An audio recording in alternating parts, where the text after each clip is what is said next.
Elementary music teacher friend, you love what you do, but you might feel unappreciated and, in fact, unseen some days. You may even feel like you're on a music teacher island and just want to connect with other music teachers who can relate to both your struggles and wins when it comes to teaching elementary music. I get you and understand completely the feelings you're having. That's why each and every week, the Elementary Music Teacher Podcast will provide you with solo and guest episodes that will help you realize you're not alone in your music teaching journey. Throughout each episode, my goal is for you to be able to walk away with actionable steps and ideas to help you feel like you're ready to take on the new week with whatever challenges may be thrown your way. Hi, I'm your host, Jessica Peresta, and I'm so glad you're here. Whether you're at home, in your car, in the shower, or wherever else you're listening, grab your cup of coffee or whatever other beverage is nearby and listen in to the Elementary Music Teacher Podcast. Hello.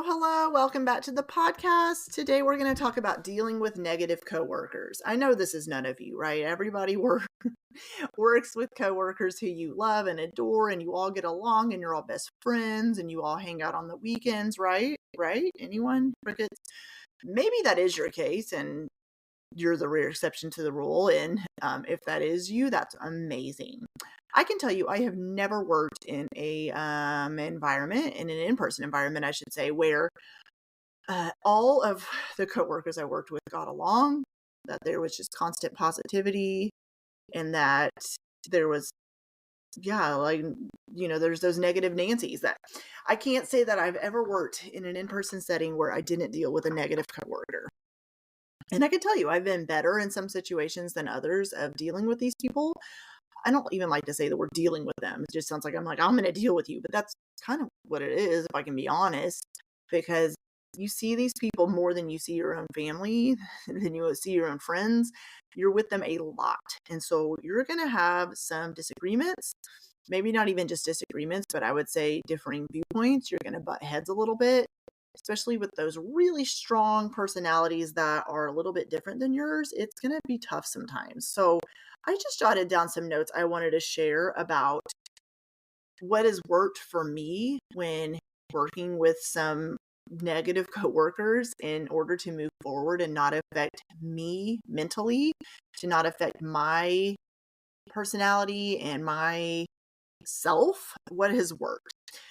So the first thing that has helped me, and actually, while I'm recording this, I do want to say I do have a couple people in mind who I'm referring to that I have worked with. And I am thinking of specific individuals, and these exact things I'm sharing is I had to kind of work through some things of what to apply in my own life in order to not let these people affect me, because I would come home from work and be dwelling on it or ranting about this certain person or people to my husband, or kind of replaying it in my head about what I could have done differently. And some of these strategies I started to implement a little bit differently depending on who the person is, really started to maybe not change them, but it changed me and helped me to move forward and not be affected. So that's the goal.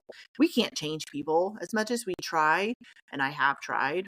And I'm telling you right now from personal experience, you cannot change other people.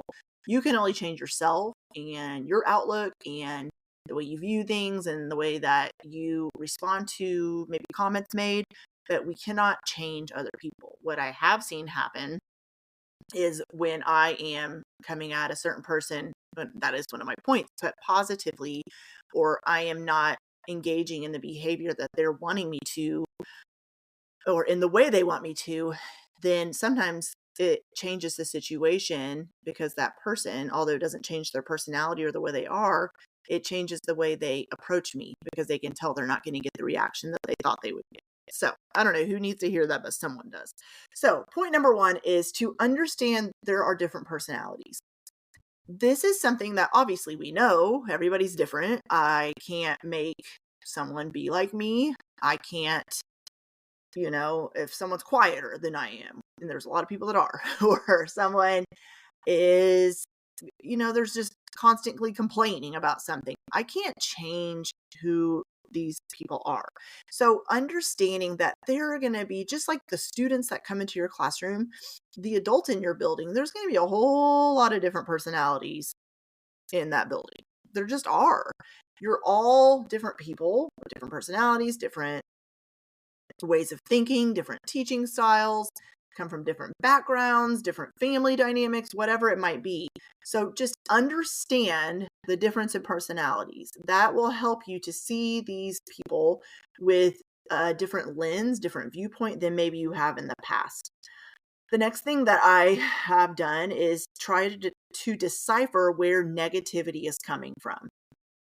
Is this just a negative person overall? Is this their personality? Are they just kind of like a look at the, what is it, glass half empty kind of person? Or is there something that, have they gone a little bit more negative over the years? Is it the changing landscape of education that's made them a little bit more negative than they used to be? Is it that they had a bad day or bad week, maybe a whole bad school year? I don't know what it is, but maybe just starting to kind of think about, where is this negativity coming from? Is it a certain point of the day? Do you notice they're a little bit crankier in the morning, so you try to avoid them at that point of day? Or what is it?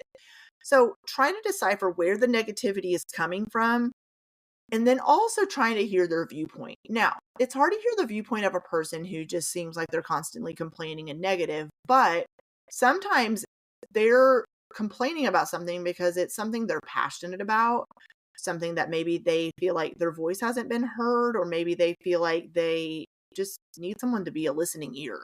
So sometimes if you just give that to them, that's all they're needing. That's all they're wanting. And people may just view them as a negative person where they're just trying to express their viewpoint and it's viewed as negativity. Another thing is really trying to just do your job and stay laser focused on that, the actual job you were hired to do. Your mission is to do your job and to reach your students. So when you're focusing on doing your job and you're going to have negativity, but you're just like, I'm not getting in that. I'm not staying in it. I'm not going to be on the gossip train. I'm jumping off of it.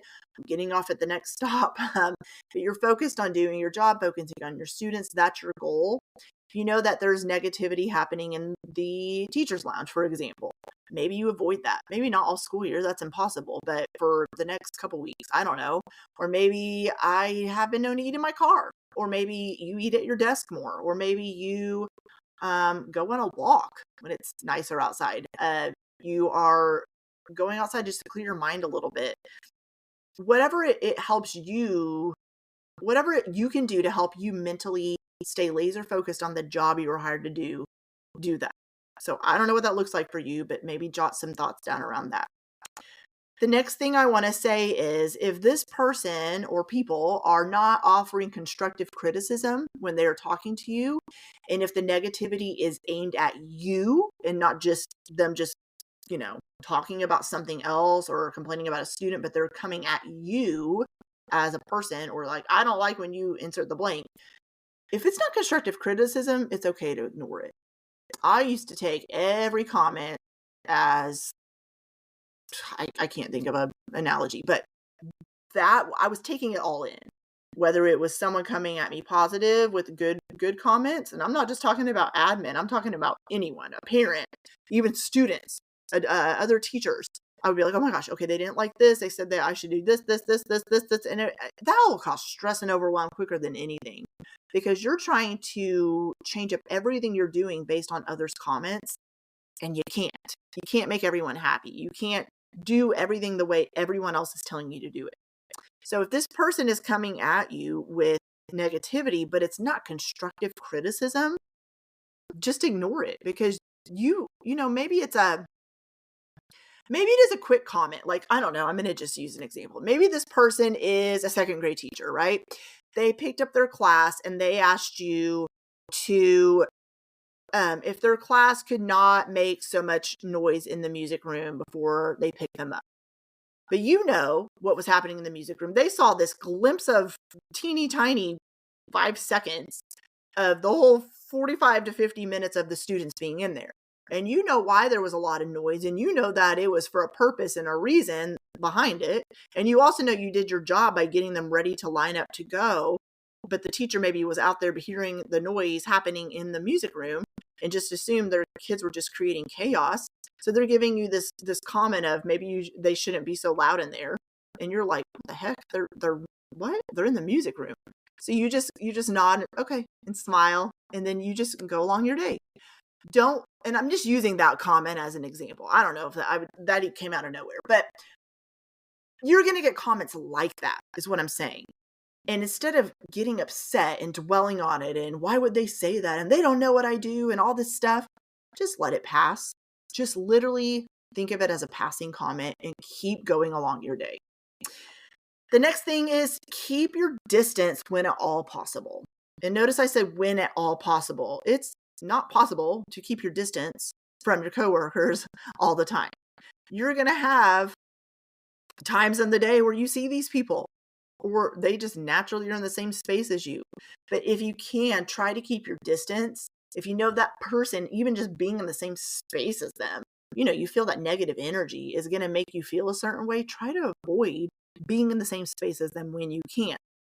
If you can't avoid that, then set some boundaries. Maybe they don't even know you're setting the boundaries with them. Maybe you do need to tell this person, I'm setting some boundaries, but that would cause more issues. So maybe you're just setting them without them knowing, if I do need to be near this person, I am going to do this, or I will not listen to this, or if they say this, then this.